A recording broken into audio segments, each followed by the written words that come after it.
Je n'avais pas envie d'y aller. Franchement, entre une soirée d'anniversaire XXL chez Solange, ma belle-mère, et un plaid sur le canapé avec ma fille qui somnole contre moi en sentant le lait tiède, mon choix était fait. Sauf qu'Alexandre, mon mari, m'a glissé que ça me ferait du bien de changer d'air. En vrai, il avait ce regard doux qui dit « Viens, on fait un effort et on rentre tôt ». On a laissé la petite chez mes parents à Aix. J'ai enfilé une robe noire fluide qui cache ce qu'elle a caché. J'ai accouché il y a quelques mois. Mon corps sait très bien ce qu'il a traversé et on a pris l'autoroute vers Marseille. Chez Solange, c'est toujours le grand théâtre. Façade repeinte la veille, luminaire ambiance Riviera, verrines au saumon alignés comme des soldats et playlist variété classe qui hésitent entre piano lounge et tubes des années 90. Elle adore faire les choses en grand. La première chose qu'elle m'a dite en m'embrassant a été « Tu as l'air fatigué, mais ça te va bien ». Traduction simultanée dans ma tête. Tu fais postpartum, mais on va prétendre que c'est stylé. J'ai souri. On m'a collé une coupe de crément dans la main et j'ai pensé à mon tire-lait, posé sagement sur le plan de travail de la cuisine, qui m'attendrait à minuit. Il y avait du monde. Les amies de Solange, ses copines de toujours, celles avec qui elle a fait des colonies. Elle dit ça comme si c'était des expéditions humanitaires, des voisins, des cousins qui ressortent pour les grandes occasions. Et puis Nina, la fille de sa meilleure amie. Je l'avais croisée 2-3 fois, jamais très longtemps, études à l'étranger, puis un retour pour se rapprocher de sa mère. Solange me l'a présentée comme presque de la famille. Ils ont grandi ensemble avec Alex, tu sais, on pensait qu'ils finiraient par se marier à l'époque. Elle a ri d'un rire trop clair. J'ai avalé une mini brochette de tomates mozza qui avait le goût d'eau. J'ai essayé de me fondre dans le décor, dire bonsoir, poser des questions, hocher la tête aux souvenirs dont je n'étais pas. Sauf qu'assez vite, j'ai capté que Nina était greffée à Alexandre.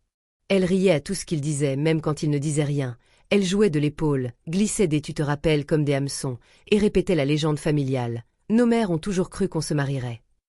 Elle lançait ça en me regardant à peine, puis détournait les yeux comme si j'étais une plante verte.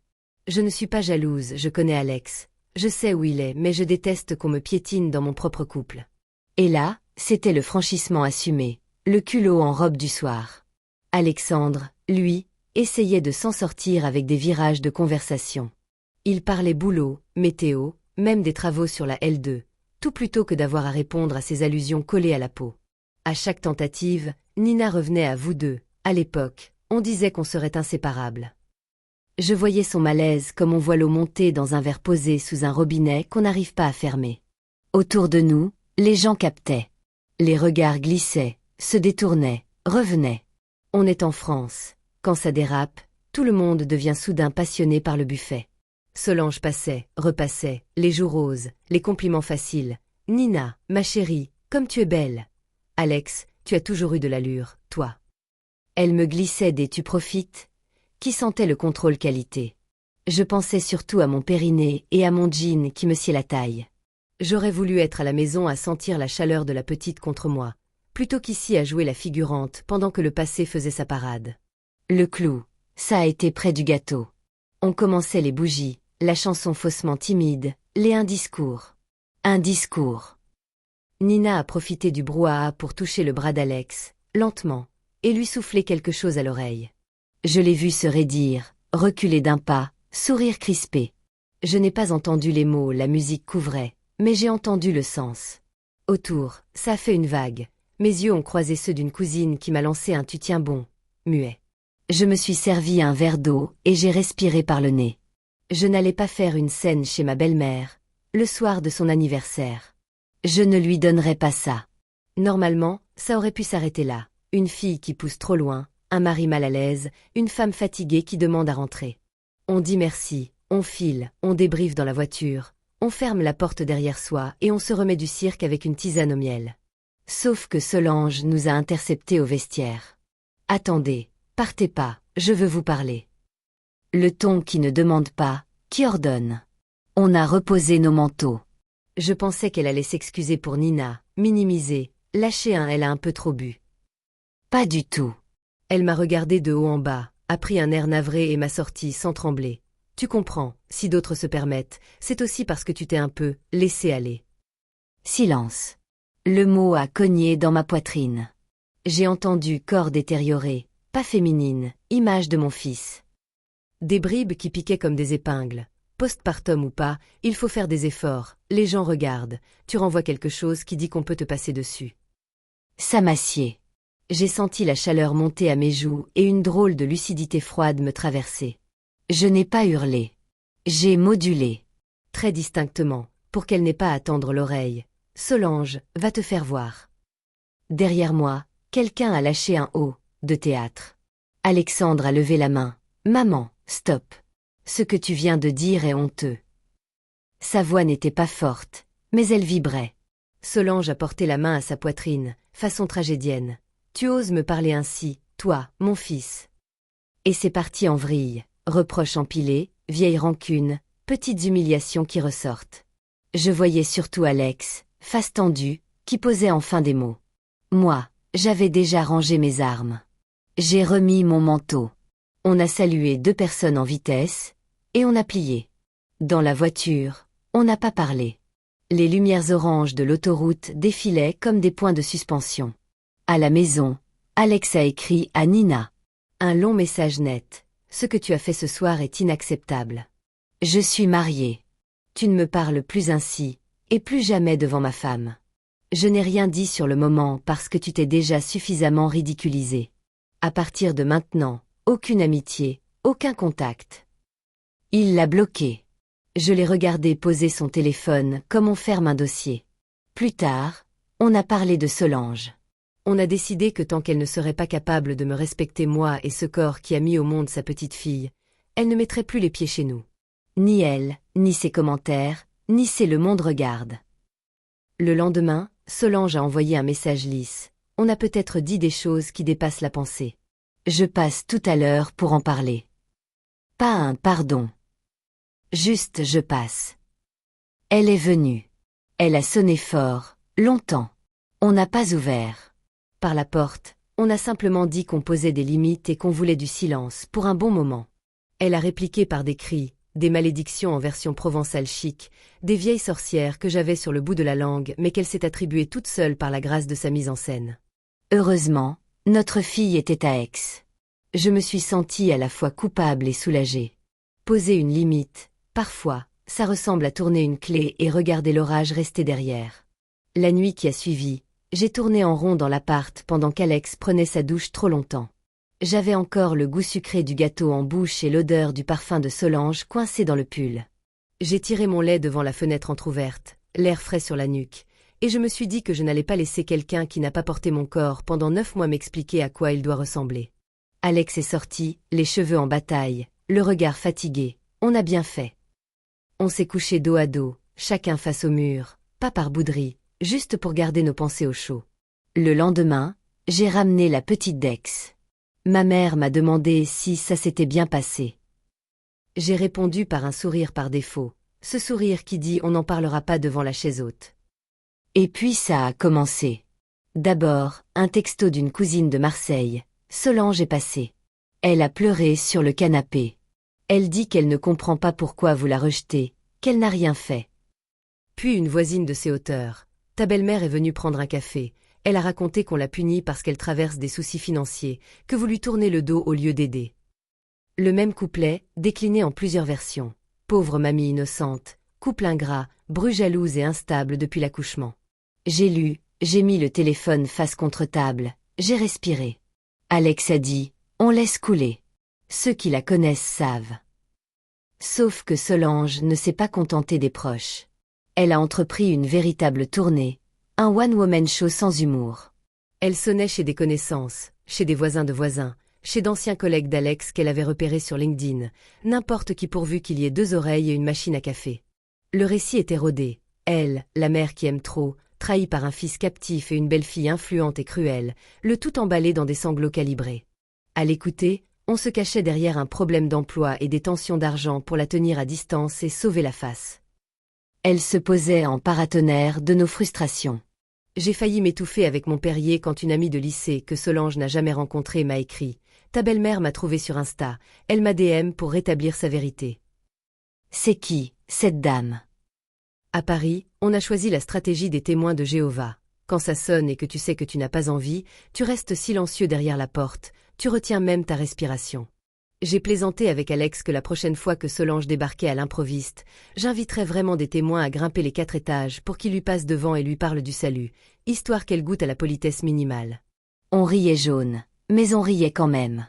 Ça perlait encore dans la journée, des petits messages. Elle a dit que tu es trop grosse pour respecter son fils. Elle a dit que tu l'empêches de voir sa petite fille par vengeance. C'était sale, mais je refusais de luner dessus. J'ai avalé mes complexes avec un yaourt grec au miel et j'ai rappelé à mon corps tout ce qu'il savait faire. Nourrir, bercer, tenir. Un après-midi, alors que la petite dormait, j'ai reçu un mail long comme un jour sans fin. Expéditeur, Nina. Objet, excuse. Je l'ai ouvert avec la méfiance d'un chat devant un concombre. Elle écrivait qu'elle regrettait profondément son attitude, qu'elle n'aurait jamais dû me manquer de respect ni forcer la main d'Alex, qu'elle s'était sentie extrêmement seule ces derniers mois. Elle racontait son retour à Marseille pour s'occuper de sa mère malade, son père décédé l'an dernier, un boulot laissé en plan étoffé mais sans sens.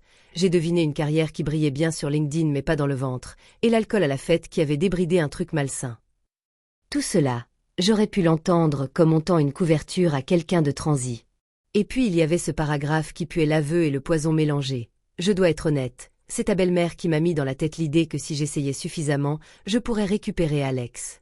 Elle m'a répété que vous n'étiez pas fait l'un pour l'autre, que c'était prouvé depuis l'enfance, que le mariage se défait, que le bon sens finirait par triompher. Je sais, c'est affreux. J'étais faible. Je suis restée longtemps avec le curseur qui clignote et mes bras qui piquent. Je ne dirai pas que j'ai pardonné à Nina. Mais j'ai senti, sous la colère, une petite poche d'empathie tiède. Quelqu'un qui revient, qui perd son père, qui retrouve une mère fragile, qui se laisse enrôler par une gourou locale, Solange a ce talent sectaire, cette façon de vendre du destin comme on vend des boîtes Tupperware. Ça n'excuse rien. Ça explique un peu. J'ai répondu sobrement. Je prends note de tes excuses. Nous n'aurons plus de contact. Respecte notre couple. Elle n'a pas réécrit. Alex l'avait déjà bloqué de toute façon. J'ai fermé l'onglet, j'ai embrassé ma fille qui se réveillait en chouinant, et je me suis promis de ne plus offrir mon énergie à des gens qui vivent de ça. La tournée de Solange s'est essoufflée. Les gens ont un seuil de tolérance à la tragédie en boucle. Au bout de 2 cafés, de 3 monologues, même les plus compatissants se mettent à fixer l'heure sur le micro-ondes et à inventer des rendez-vous chez le dentiste. Certains nous ont écrit pour s'excuser de nous avoir relayé ces pleurnicheries. On a compris. D'autres ont choisi l'indifférence élégante, ce sport national qui consiste à ne pas nourrir le drama pour le laisser mourir de faim. Malgré tout, elle persistait. Elle s'invitait dans des groupes WhatsApp de famille, lâchait des « je suis vieille », on m'humilie entre 2 photos de gâteaux au yaourt. Quand je voyais son nom s'afficher, je mutais la conversation, je respire et je sortais promener la poussette dans la lumière pâle du canal. Je ne vais pas mentir, parfois, ces phrases revenaient se coller à moi comme des chewing-gums sous une chaise de bistrot. Tu renvoies l'idée qu'on peut te passer dessus. C'est resté. Il y a des jours où ma robe colle un peu, où ma cicatrice me tire, où je vois mon reflet dans une vitrine et je me cherche. Ces jours-là, je me parle comme je parlerai à ma fille plus tard, avec douceur, avec fierté. Je ne suis pas un panneau publicitaire, je suis un corps qui a fait de la place pour un autre corps. Et le seul regard que je dois porter, c'est le mien. Un dimanche, j'ai croisé par hasard la mère de Nina devant une pharmacie à Marseille. Elle m'a salué poliment, et j'ai senti dans ses yeux une fatigue qui n'avait pas besoin de mots. On a échangé 5 banalités météorologiques, et je me suis dit que rien n'est simple dans les maisons des autres. Je n'ai pas posé de questions. J'ai acheté du sérum fille et des cotons. J'ai rejoint Alex qui m'attendait dans la voiture avec la petite qui tentait de manger sa propre chaussette. Le soir, Solange a reposté une story Facebook larmoyante, des paroles de chansons sur les mères courage, une photo floue d'elle en noir et blanc, un cœur brisé. Je n'ai pas cliqué. J'ai fermé l'app, j'ai posé mon téléphone loin, j'ai mis de l'eau à bouillir pour des pâtes et j'ai sorti le parmesan. On a mangé à 2, avec des miettes partout sur la table et la petite qui gazouillait sur son tapis d'éveil. C'était banal, c'était parfait. Je croyais que la tempête s'éloignait, que Solange finirait par s'éteindre d'elle-même, faute de public. J'avais tort. Le silence, chez elle, n'est jamais un apaisement. C'est juste la respiration qu'elle prend avant le prochain numéro. J'ai compris ça quand le téléphone d'Alex a sonné avec un numéro marseillais inconnu, et qu'une voix de voisine affolée a débité. Je vous appelle pour vous prévenir. Solange est tombée dans l'escalier. Alex m'a regardé. J'ai senti toute la chaleur du four remonter, mais d'une autre façon, la chaleur qui te dit « Prépare-toi, ça recommence ». On a rappelé la voisine pour avoir des détails. Elle a glissé dans l'escalier, je crois. Enfin, elle dit que c'est l'escalier.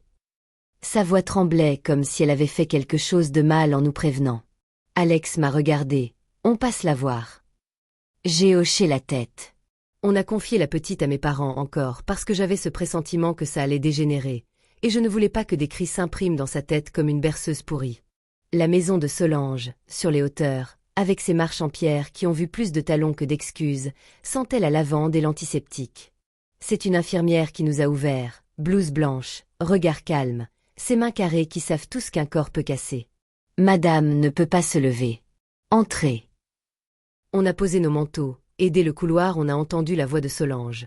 Il n'y a aucune raison de vous donner ce spectacle d'humanité si vous n'en avez pas. Le ton théâtral. J'ai senti mes épaules se raidir comme si je rentrais en contrôle technique. Dans la chambre, elle était installée dans un lit médicalisé flambant neuf du matériel de location. J'ai reconnu la marque, attelle bien visible, cheveux en chignon flou étudié. À côté, un plateau avec des blisters, une bouteille d'eau Vichy, une sonnette pour appeler l'infirmière. Elle a détourné la tête quand elle m'a vue, façon tragédienne outrée. Je n'ai pas besoin de vous. Je voulais juste que vous entendiez. L'infirmière a eu ce micro-sourire qu'on porte quand on a déjà vu 4 fois ce film dans la même semaine. Alex s'est approché, s'est mis à sa hauteur, sans hausser la voix. Tu t'es fait quoi exactement? Elle a soupiré, très fort, une chute. Les marches sont traîtresses. J'ai failli y laisser ma vie. J'ai pensé à tous les dérapages qu'elle a provoqués dans la mienne, mais j'ai fermé ma bouche. Alex a regardé l'attelle, le pansement, la perf qui pendait encore de la potence. Les urgences. La timone. Plus jamais je mets un pied dans cet enfer. Traduction. Elle a attendu, elle a râlé, elle a signé sa sortie le cœur noir. L'infirmière a ajouté doucement. Il y a un suivi à domicile pour quelques jours, le temps que la douleur baisse et que madame retrouve un peu d'autonomie. Solange a levé la main. On n'est pas là pour parler de douleur. On est là pour parler de famille. Je sentais la manœuvre venir comme le Mistral. Elle a pris sa voix de menthe religieuse. Je vous ai fait appeler parce que je veux clarifier les choses. Vous vous comportez comme si vous étiez des étrangers avec votre propre mère. Vous me laissez seul souffrir, et maintenant, qui va payer? Le qui va payer a claqué contre la fenêtre. Alex a eu ce micro-temps de latence où je sais qu'il fait les additions mentalement. Infirmière libérale quotidienne, location du lit, séance de kiné, dépassement d'honoraires, reste à charge. Il connaît ses chiffres, mon mari. La CPAM prend en charge, maman. Ta mutuelle couvrira le reste. Elle a plissé les yeux, la mutuelle ne couvre rien d'utile. Et l'infirmière d'aujourd'hui est la 3e en une semaine. Les 2 autres ont démissionné. L'infirmière a baissé le regard. J'ai eu honte pour Solange, pas longtemps, mais assez pour sentir une chaleur sale sur les joues. Tu veux quoi, exactement? A demandé Alex. Là, elle a laissé tomber la nappe. Que tu m'aides. Que tu prennes les frais en charge. Ou que tu restes ici quelques jours, qu'on n'ait plus besoin d'une infirmière. Le culot en robe de chambre. Elle nous avait fait venir pour ça. Pas pour être vue en détresse, non. Pour poser une facture sur la table familiale comme on pose un enfant sur un perron avec un mot autour du cou. Je t'aiderai si tu es capable d'aider aussi, a dit Alex, le ton tranquille comme un fil tendu. Tu présentes des excuses à ma femme. Claire. Sans détour. Pour ce que tu lui as dit. Pour ce que tu as mis dans la tête de Nina. Et tu t'engages à respecter notre couple et notre fille. Elle a remué la bouche, mais aucun pardon n'en est sorti. Elle a préféré les chemins de traverse. Je ne vois pas pourquoi je devrais m'excuser pour avoir constaté un laisser-aller. Je suis ta mère. Je dis la vérité. Si elle est vexée, c'est qu'elle se reconnaît. L'infirmière a eu un réflexe de pro. On va refaire l'antalgie, madame. Solange l'a ignoré. Alors c'est non, a dit Alex. Il s'est redressé, a posé sa main sur mon épaule. J'ai vu son profil, les rides nouvelles de ces derniers mois, tout ce que sa mère ne voyait pas. Il s'est dirigé vers la porte, et là elle a lâché, urgence nue. Attends, ne me laisse pas comme ça. Je n'ai plus d'économie, l'assurance réclame des justificatifs, la banque ne veut pas me faire d'avance parce qu'il y a déjà un dossier. On a échangé un regard. Le dossier sentait la mensualité qui prend l'eau, la maison surévaluée, l'ego plus haut que le plan de financement. Tu peux faire un prêt hypothécaire, a proposé Alex, pragmatique. Ou tu passes par le CCAS, tu te renseignes sur les aides à domicile, les associations. Tu fais ce que font les adultes. Elle a relevé la tête d'un air de dédain. Je ne suis pas une assistée. C'est toujours la même géographie. Elle au sommet des marches, nous au pied. Elle donne des ordres, nous on paie. Tu veux qu'on t'aide? Commence par ne plus nous insulter, a répété Alex. Dis un seul mot pour elle. Elle a contracté la mâchoire, comme si un pardon pouvait lui déboîter la langue. Elle a choisi un autre angle. Et si je te proposais un deal? Tu paies l'infirmière jusqu'à ce que ça aille mieux. Et je promets de ne pas réclamer de voir la petite. J'ai eu un vertige sec. Mon enfant, mon corps, mis dans la balance comme une remise commerciale. Il n'y a pas de deal, a dit Alex, voix basse. Il y a le respect ou le néant. Nous avons reculé presque en même temps. L'infirmière nous a raccompagnés avec une douceur professionnelle. Je vais rester encore un peu. Si besoin, on appelle la centrale. Dans le couloir, Alex s'est arrêté devant la table d'entrée. Un trousseau de clés dorées brillait dans la coupelle, la clé de secours qu'il avait laissée là, au cas où, il y a des années. Il l'a prise. Elle a crié du lit. Tu n'as pas le droit. Il n'a pas répondu. Moi, j'avais les jambes molles comme après une course.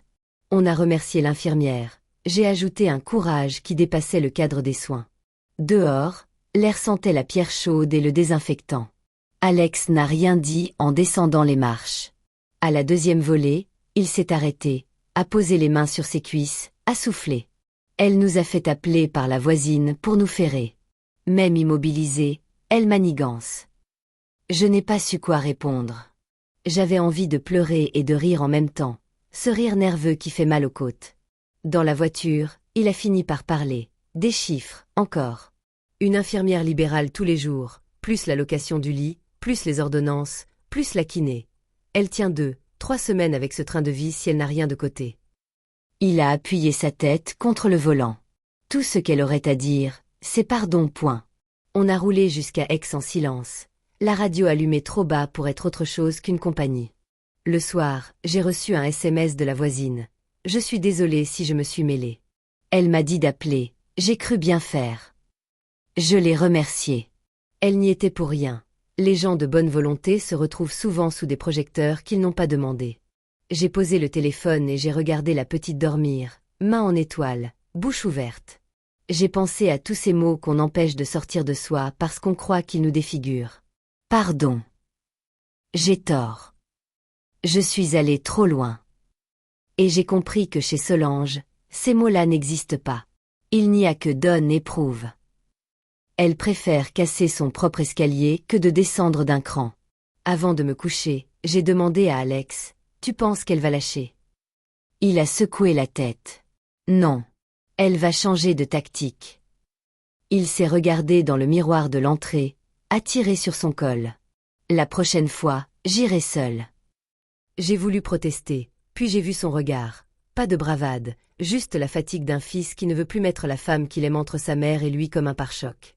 J'ai laissé tomber ma phrase. J'ai éteint. La nuit a été lourde, sans rêve. Au matin, il est parti. Seul. Le lendemain matin, Alex est parti seul. Il a juste pris un café debout, a embrassé la petite sur le front et m'a dit « Je ne veux plus te remettre entre elle et moi ». J'ai hoché la tête. Je connais cette fatigue-là, la lassitude des fils qui n'ont pas joué à la marelle mais à l'équilibriste, une mère d'un côté, la vie de l'autre. Il a fermé la porte doucement. J'ai rangé la cuisine à petits gestes lents, comme si un bruit trop sec pouvait casser quelque chose en plus. Il est revenu 1 heure plus tard avec 10 ans de plus. Même son t-shirt paraissait froissé d'un autre âge. Il s'est assis sans enlever ses chaussures, a posé les coudes sur ses genoux. Tu veux que je te raconte, ou on n'en parle pas? J'ai servi 2 verres d'eau. Vas-y. Il m'a dit qu'elle avait commencé calme. Calme façon Solange, c'est-à-dire avec cette voix de procureur en vacances. Elle a expliqué son accident. Des gamins du quartier qui passent souvent à vélo sur le trottoir. Il laboure mes dalles. Elle est sortie pour mettre de l'ordre, a glissé sur la première marche polie par les saisons et s'est vautrée comme une héroïne de tragédie. Résultat, un bras cassé, des bleus partout, un égo fissuré jusqu'au plafond. La tête, dommage, a lâché Alex, et j'ai ri jaune malgré moi. Il a fait l'inventaire rapide, façon médecin, douleur gérée, pas de signes neurologiques, kiné prévu, infirmière ok. Puis il s'est levé, prêt à partir. Et c'est là que le numéro a vraiment commencé. Elle s'est mise à pleurer sans larmes, les mains levées vers un ciel qui n'habite pas la chambre. Ne me laisse pas comme ça. Je ne peux pas rester seule. Les infirmières me coûtent un bras à l'autre et je n'ai plus d'argent. Tu ne vas pas me faire ça, pas à ta mère. Il a attendu que la vague retombe. Tu as des solutions, maman. La CPAM, ta mutuelle, le CCAS pour un relais, et si besoin un prêt sur la maison. La maison. Le mot a déclenché les sirènes. Elle s'est redressée, a trouvé des forces qu'aucun antalgique n'offre. Ah, oui, tu aimerais bien que je mette ma maison en gage. Pourquoi? Pour te financer, toi, ta grosse femme et vos caprices. Oui, elle m'a appelée grosse par procuration.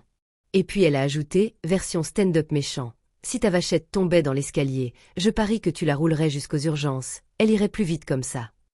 Alex m'a dit qu'il a vu rouge et blanc à la fois, ce mélange bizarre qui s'appelle stop. Si tu reparles d'elle comme ça, je sors et je ne reviens plus. Elle a ricané, puis elle a vu qu'il ne blaguait pas. Il lui a reparlé d'excuses. De ce mot simple qui ressemble à une pilule minuscule mais qu'elle n'arrive pas à avaler. Tu dis pardon à ma femme, pas un si tu t'es senti blessé, un vrai pardon, et on reparle de tout.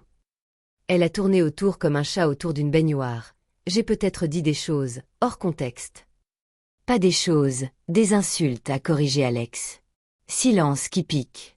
Alors elle a changé d'angle, Solange s'est toujours changé d'angle. D'accord, oublions. Tu restes. Tu fais les piqûres à ma place, tu me fais mes pansements, on n'a plus besoin d'infirmière, hein? On est une famille. Le culot en peignoir. Alex a eu un petit rire sec. Je travaille. J'ai un bébé. J'ai une femme. Et tu as une langue. Sertant pour réparer, pas pour blesser. Il a raconté qu'elle a essayé les grands moyens, l'attaque en vrac. Tu m'abandonnes comme ton père m'a abandonné. Mensonge historique, mais le pathos adore la réécriture. Tu as toujours préféré tes petites amourettes à ta mère. Traduction. Tout ce qui n'est pas elle est trahison. Depuis qu'elle est arrivée, tu n'es plus le même. Je suis devenu le nouveau gouvernement à renverser. Alex a perdu sa patience à ce moment-là. Il a remonté le fil, très calmement, comme on déroule une rallonge emmêlée. Les humiliations de gosses habillés trop court pour faire des économies, les dimanches punitions, la fois où elle lui avait jeté ses cahiers par la fenêtre pour lui apprendre la vie, les anniversaires où elle faisait de lui un trophée devant les copines, les fois où elle l'envoyait réparer ce qu'elle cassait, voisins, banque, amitié. Tu veux que je te répare encore? Répare-toi d'abord un peu. Elle a bégayé « Je suis ta mère », ce mantra qui sert de bouclier. Il a dit « Et moi je suis ton fils, pas ton pompier ». Je l'imaginais dans cette chambre qui sentait l'antiseptique, les volets mi-clos, les draps tirés trop nets par l'infirmière, et ces deux-là, funambules sur le vieux fil. Il m'a assuré qu'il n'a pas crié. Il ne crie plus avec elle, il parle bas, et c'est pire. Quand il s'est levé pour partir, elle a lâché la carte ultime, celle qui croit toujours gagner la partie. Tu veux que je disparaisse? C'est ça. Tu veux que je vende la maison? Qu'on me saisisse? Que je finisse sous un pont alors que tu me dois tout? Je ne te dois pas ma dignité, il a répondu. Et je ne te dois pas la sienne. Il m'a dit qu'elle a parlé de saisie, de banque qui harcèle, qu'il a vu traîner sur le buffet un papier jaune qui ressemblait fort à un commandement de payer, service d'huissier, somme en retard, intérêt. La fête pharaonique de son anniversaire, il y a quelques mois, devait avoir laissé des petits hiéroglyphes sur le relevé. Il a proposé froidement. Tu appelles l'Adil, il t'explique tes options. Tu arrêtes de jouer au casino avec ta vie. Elle a fondu en larmes. Pas les gros sanglots durs, les pleurs de plainte, coulés au millimètre pour arrondissement sensible. Tu me laisses seule. Je suis vieille. J'ai mal. Alex a tenu la poignée. Tu as une infirmière. Tu as un téléphone. Si tu veux de l'aide, tu sais par où ça passe. Et il est parti. En le voyant tout me raconter, je sentais mon propre corps se replier, réflexe de hérisson. Je déteste qu'on appuie là où ça fait mal. Elle l'a fait sans viscère, comme on écrase une cigarette. Je suis désolée pour ce qu'elle t'a dit, a soufflé Alex. J'ai haussé une épaule, mais mes yeux piquaient. Ce n'est pas moi qu'elle vise. C'est toi. Il a baissé la tête. Il a ouvert une bière, puis une deuxième. Il a allumé la télé sans son et regardé un match qui n'existait pas pour lui. La mousse débordait un peu, goutte sur la table basse, notre minuscule marée. Je me suis enfermée dans la salle de bain pour pleurer 2 minutes sans public. J'ai pensé à toutes les fois où j'avais voulu être adaptée, ni trop ni pas assez, timbrée du bon tampon, belle-fille super, maman dévouée, femme solide mais pas trop. Et j'ai arrêté. Je me suis regardée en face dans le miroir. J'ai pensé à ma fille, à son droit de grandir avec des adultes qui savent dire stop et pardon, pas tu dois et tu me vends ta paix. Le soir, Alex a déposé la clé de secours qu'il gardait encore au fond d'un tiroir, celle de l'époque où il accourait à chaque SMS, sur la table, l'a prise, et l'a glissée au fond d'un sac congélation. Je la rends. J'ai secoué la tête. Non. On la garde. Pas pour s'en servir. Pour se rappeler qu'on a fermé. Il a souri à moitié. On n'a pas fermé la porte, on a fermé l'accès. J'ai hoché. C'est différent. Les jours suivants, Solange a alterné entre silence et petits coups de sonde, un message envoyé par erreur, une photo d'elle au kiné en story publique, une voisine qui nous croise et qui pense à nous. Traduction, elle a été briefée. Parfois, je la sentais tenter de faire irruption, comme un chat qui teste une fenêtre qu'il a déjà heurtée. On a renforcé nos limites comme on cale une fenêtre qui claque. Pas pour empêcher l'air d'entrer, pour éviter la casse. C'est monté encore d'un cran le week-end où on a commencé à parler du premier anniversaire de la petite. Je triais des guirlandes en papier sur le canapé. Alex pliait des serviettes en éventail en feignant de ne pas détester ça. On se disait que ce serait pour nous, surtout 1 an de parenté, 1 an de nuit hachée, 1 an de peau à apprivoiser. Solange n'était pas invitée. Évidemment. Même un enfant aurait deviné. Elle, non. Ou plutôt, elle a décidé de faire comme si elle ne devinait pas, parce que l'indignation lui va comme un tailleur sur mesure. J'ai compris que la saison 2 commençait quand elle a sonné à l'interphone sans prévenir, et que sa voix a claqué. Je veux parler de l'anniversaire. J'ai pris une inspiration. J'ai appuyé sur le bouton pour couper la communication. On n'était pas encore au gâteau. Mais on y allait tout droit. Elle a recommencé par l'interphone, en milieu d'après-midi, le jour où on collait des guirlandes en papier dans le salon pour le premier anniversaire de la petite. Sa voix a crépité. Je ne tolérerai pas d'être exclue de la fête de ma petite fille. J'ai senti mon diaphragme se crisper. J'ai répondu posément que ce n'était pas sa fête mais la nôtre, et surtout que nous n'invitions plus les gens qui nous insultent. Silence d'une demi-seconde, puis son grand numéro. Vous ne pouvez pas me faire ça. Je suis la grand-mère. J'ai coupé la communication. 2 minutes après, elle rappelait. Alex a appuyé sur le bouton noir. On a repris nos serviettes en éventail. Et comme dans les mauvais films, 10 minutes plus tard on a entendu la clé tourner dans la serrure de l'immeuble et frapper à notre porte. Quelqu'un lui avait sûrement ouvert dans l'entrée en croyant bien faire. Je l'ai vu par le Judas, tailleur triste, regard dur, le nom déjà prêt à se transformer en drame. Alex a entrouvert, par politesse et parce qu'il n'aime pas qu'on fasse scandale sur le palier. Elle s'est engouffrée d'un pas. Je viens récupérer mon invitation. J'ai dit calmement que l'invitation n'existait pas. Elle a gonflé la poitrine, a menacé de ne plus jamais être là pour nous, de déshériter Alex. Il a soufflé. De quoi, maman? Tu veux me léguer ta saisie? Elle a rougi. Sur son visage, j'ai vu passer la peur à nu. Elle a lâché une dernière grenade, très Solange. Votre fille grandira sans moi et ce sera la marque d'une vie ratée. Si elle avait eu des projecteurs, elle les aurait braqués sur sa phrase. Alex a dit bonne journée et refermé doucement. De l'autre côté de la porte, les talons ont claqué jusqu'aux escaliers. On a fini de mettre les guirlandes. Les amis sont arrivés avec des gâteaux faits maison, des petites voitures en bois, des bodys trop mignons. Ma mère a apporté un fraisier et un plat de lasagne, parce que chez nous l'amour se mesure aussi en couches de pâte. On a soufflé une bougie qui a tristement fondu avant qu'on atteigne la fin de joyeux anniversaire. La petite s'est tartinée de crème et a ri d'un rire qui t'excuse tout. À travers la fenêtre, j'apercevais sur le portail de l'immeuble d'en face une affichette blanche collée par un huissier. Vente aux enchères publiques, tribunal judiciaire, audience fixée au... Je ne suis pas allé lire la date. Je savais que ce serait bientôt. Le lendemain, quelqu'un m'a transféré un événement Facebook de Solange, une soirée caritative chez elle, intitulée Sauvons une maison. J'ai pensé Sauvons les pingouins, mais je me suis mordu la joue. Invitation ouverte à tous les amis, voisins et âmes généreuses, avec promesse de buffet, de jeux festifs et de tombola solidaire pour éviter l'injustice d'une vente forcée. C'était presque beau, ce mélange d'aplomb et d'aveuglement. Alex a grogné. Elle ne nous a pas invités. Parfait. J'ai fermé l'onglet. Le soir venu, Marseille a vibré d'une musique inconnue du côté de ses hauteurs. Une connaissance commune m'a envoyé des stories. Des tables ployées sous des quiches et des feuilletés achetés au drive, des bouteilles alignées, des rires trop au perché. Solange, au centre, en animatrice de plateau. Elle avait collé sur un saladier une étiquette dont libre déjà garnie de billets, l'astuce classique pour briser la glace de la générosité. Il y avait aussi une table de cartes, des mises en liquide, des dés qui roulaient trop fort. En France, on n'organise pas une tombola perso en claquant des doigts. Il faut une asso, une déclaration en mairie, un cadre. Pour les jeux d'argent, c'est encore plus strict. Mais chez Solange, la loi fait partie du décor, comme les bougies parfumées. Ça sent fort tant qu'on n'ouvre pas les fenêtres. La soirée a tenu quelques heures sur ses talons, portée par l'alcool et le frisson du « on va la sauver ». Puis les failles se sont vues.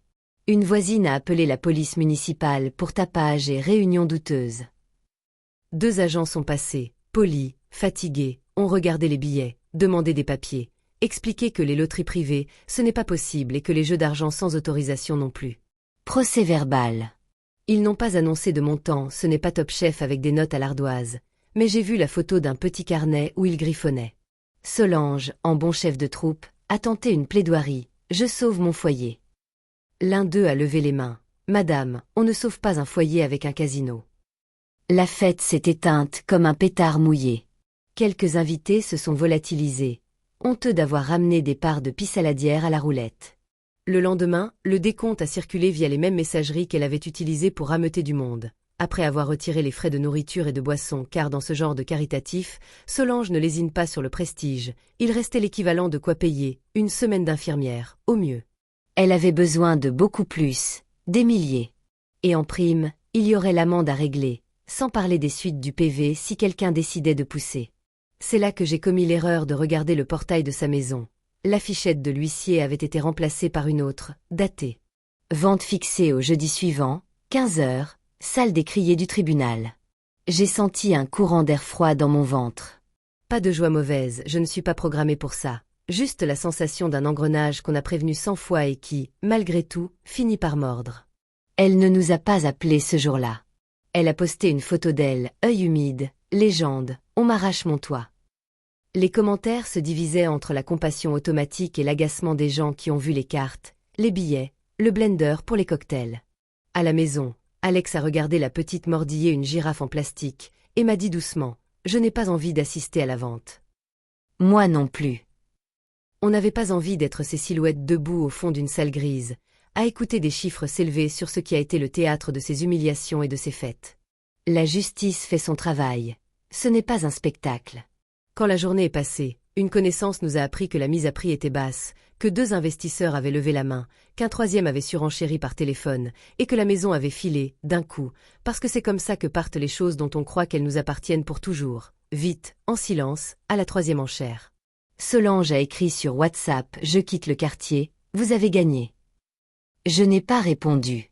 On ne joue pas à gagner la misère des autres. On a juste refusé de payer sa dette morale et financière en s'y enchaînant à notre tour. Le dimanche suivant, on a fait une balade à pied jusqu'au marché. La petite, dans sa poussette, agitait des pieds comme des moulins. On a acheté des tomates qui sentaient encore le soleil, du pain croustillant, un bouquet de fleurs modestes. En rentrant, Alex a mis la cafetière sur le feu, et on a mangé des tartines sur le plan de travail, debout, en regardant la lumière glisser sur la table. Il m'a pris la main. Tu sais que je n'oublierai pas ce que tu as tenu pour nous. J'ai haussé les épaules. On a tenu ensemble. Plus tard, j'ai reçu un dernier message de Nina. Je quitte Marseille pour quelques mois. Je voulais te dire que je me soigne, que je remets de l'ordre. Je lui ai souhaité de la douceur. Je n'avais plus de colère contre elle. La colère, je l'économise pour ce qui en vaut la peine. Mes limites, ma fille, ma peau. Le reste, Je le laisse aux gens qui aiment vivre dans le bruit. On n'a plus entendu parler de Solange pendant un moment. Parfois, en passant devant son ancienne rue, j'ai cru reconnaître sa silhouette dans une fenêtre, un réflexe, sans doute, un hologramme de mémoire. J'ai pensé brièvement au Sauvons la maison, à ce saladier étiqueté don, aux cartes qui claquent et aux voisins qui baissent le son de la télé pour écouter au travers. J'ai pensé à mes propres sauvons. Sauvons notre couple, sauvons notre enfant de ce qui abîme, sauvons nos corps des regards qui tranchent. On n'a pas fait de soirée. On a juste fermé la porte à ce qui nous vide. Le soir, en couchant la petite, je lui ai dit tout bas. Tu ne connaîtras pas ta grand-mère tant qu'elle ne saura pas dire ce qui compte. Pardon. Ce n'était pas une malédiction. C'était un contrat avec moi-même. Elle a attrapé mon doigt de ses deux mains comme si elle signait. Alex a rangé la cuisine. Dehors, la ville faisait son bruit de vaisselle qui s'entrechoque. J'ai posé ma paume sur mon ventre, celui qu'on a attaqué à coups de mots, et j'ai pensé qu'il avait tenu bon pour la meilleure raison du monde, faire de la place à une vie. Il nous restait à faire de la place au calme. Et ce soir-là, pour la première fois depuis longtemps, j'ai cru que c'était possible.